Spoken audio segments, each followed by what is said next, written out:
3 possible presentations for sinusitis in pediatrics.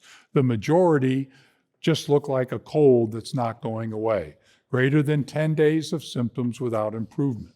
Or, especially in the adolescent, severe symptoms for 3 consecutive days. These individuals are ill, they have facial pain, purulent nasal discharge, and severe headache.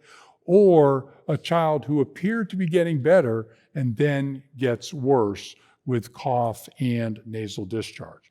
Remember that the nasal discharge can be of any quality. The common pathogens are the same as for otitis media. The risk factors for antimicrobial resistance are very similar to the risk factors associated with recurrent otitis media. Young children, daycare attendants, recent use of antibiotics, and under-immunization or unimmunization with pneumococcal conjugate vaccine.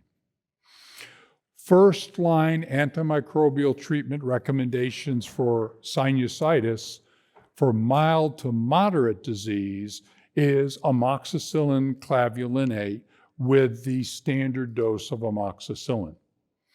With a risk for antimicrobial resistance, outlined here, or for the more toxic appearing individual, high-dose amoxicillin component is typically recommended.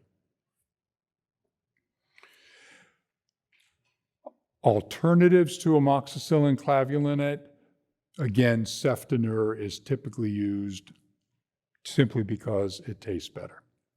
So antimicrobial therapy does depend in part on how ill the particular individual is. Acute sinusitis does have significant complications: ptosis, proptosis, ophthalmoplegia, periorbital edema, headache, change in muscles and mental status. Be concerned about the possibility of septic cavernous sinus thrombosis.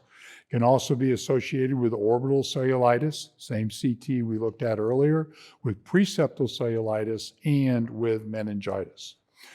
Although the recommendations are listed here, and the recommendations do include a regular rather than a high dose of amoxicillin component for certain individuals, because of these complications, most individuals will start amoxicillin clavulanic acid with a high dose amoxicillin component.